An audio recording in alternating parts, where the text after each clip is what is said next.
so meat of any kind was extremely scarce.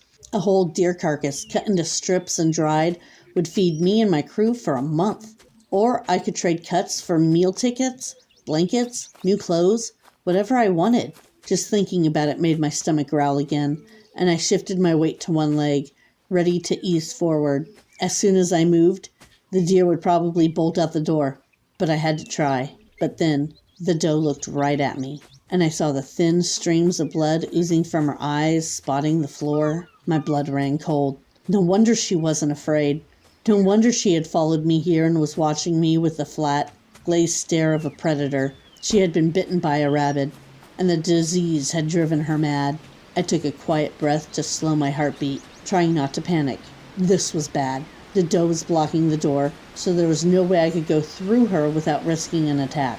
Her eyes hadn't turned completely white yet, so the sickness was still in its beginning stages. Hopefully, if I can keep calm, I could get out of here without being trampled to death. The doe snorted and tossed her head, the jerky movements causing her to stumble onto the door frame. Another effect of the sickness.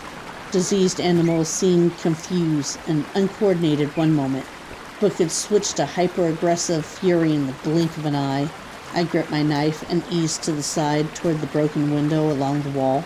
The doe raised her head, rolling her eyes, and gave a raspy growl unlike anything I'd ever heard from a deer. I saw her muscles bunching up to charge, and I bolted for the window. The deer lunged into the room, snorting, hooves flailing in deadly arcs. One of them caught my thigh as I darted past, a glancing blow, but it felt like someone had hit it with a hammer. The doe crashed into the far wall, overturning a shelf, and I threw myself out the window. Scrambling through the weeds, I ran for a partially collapsed shed in the corner of the backyard. The roof had fallen in, and vines completely covered the rotting walls, but the doors were still intact. I squeezed through the frame and ducked into a corner, panting, listening for sounds of pursuit. For the moment, everything was silent. After my heartbeat returned to normal, I peered through a crack between boards and can just make out the doe's dark form still in the room, stumbling about in confusion, occasionally attacking the mattress or broken dresser, blind in her rage. Okay then. I would just sit tightly until Psycho Deer calmed down and wandered away. Hopefully, that would be before the sun went down. I needed to head back to the city soon. Easing away from the wall, I turned to observe the shed, wondering if anything useful was still intact. There didn't seem to be much.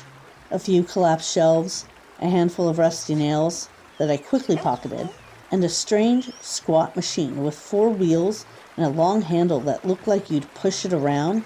To what end, I had no clue. I noticed a hole in the planks beneath the storage machine and shoved it back, revealing a trapdoor underneath. It had been sealed with a heavy padlock, now so rusty a key would have been useless, but the floorboards themselves were rotten and falling apart.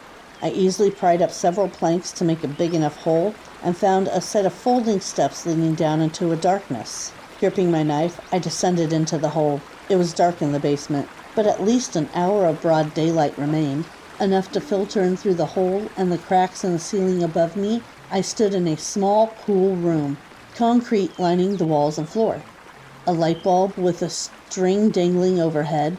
The walls were lined with wooden shelves, and on those shelves, dozens upon dozens of cans winked at me in the dim light. My heart stood still. Jackpot! Lunging forward, I snatched the nearest can off the shelf, sending 3 others clattering to the floor in my excitement. The can had a faded label wrapped around it, but I didn't bother trying to figure out the words. Digging up my knife, I jammed the blade into the top and attacked the tin furiously, sawing at the metal with the shaking hands. A sweet, heavenly aroma arose from inside, and my hunger roared to life in response, making me slightly dizzy.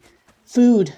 Real food! Prying back the lid, I barely took time to glance at the contents. Some kind of mushy fruit in a slimy liquid before I dumped the whole thing back and into my mouth. The sweetness shocked me, coiling thick and pulpy, unlike anything I'd tasted before. In the fringe, fruit and vegetables were almost unheard of.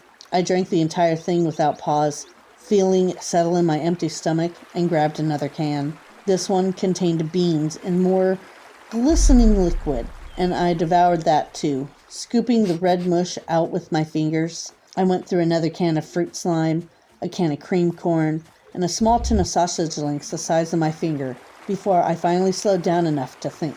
I'd stumbled upon a treasure trove, one so vast it was staggering. These kinds of hidden caches were the stuff of legends, and here I was, standing in the middle of one.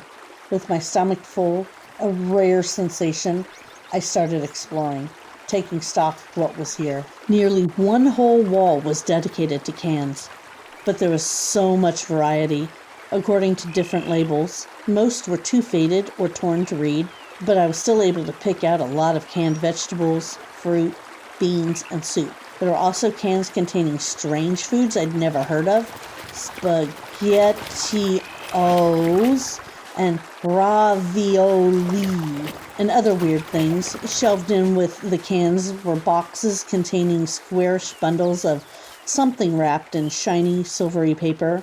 I had no idea what they were, but if the answer was more food, I wasn't complaining. The opposite wall had dozens of clear gallon water jugs, a few propane tanks, and one of those portable green stoves I'd seen Hurley use, and a gas lantern. Whoever set this place up sure wasn't taking any chances, for all the good it did them in the end. Well, thanks, mysterious person. You sure made my life a lot easier. My mind raced, considering my options. I could keep this place a secret, but why? There was enough food here to feed my whole gang for months. I scanned the room, pondering how I wanted to do this. If I told Lucas about this place, the four of us, me, Rat, Lucas, and Stick, could come back and take everything in one fell swoop. It would be dangerous, but for this amount of food, it would be worth it. I turned slowly, regretting that I didn't have anything to carry the food back in. That was intelligent of you, Allison. I usually took one of the backpacks the crew kept in a hall closet when venturing into the ruins. That's what we kept them there for after all, but I hadn't wanted to run into Rat again. Still, I had to take something back. If I was going to convince Lucas to risk a very dangerous trip out of the city, I need some kind of proof. Scanning the room, I paused. A pair of bulging garbage bags lay on the top shelf, shoved against the wall. They looked like they might hold blankets or clothes or other useful things, but right now, I was more concerned with food.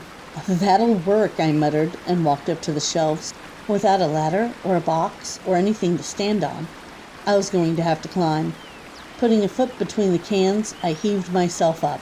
The board creaked horribly under my weight, but held, gripping the rough wood.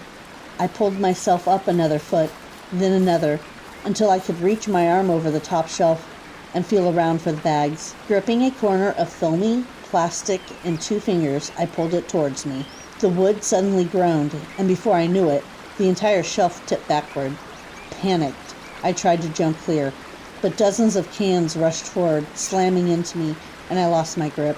I struck the cement floor, the ring and clatter of metal tins all around me, and had a split-second glance of the shelves filling my vision before everything went black.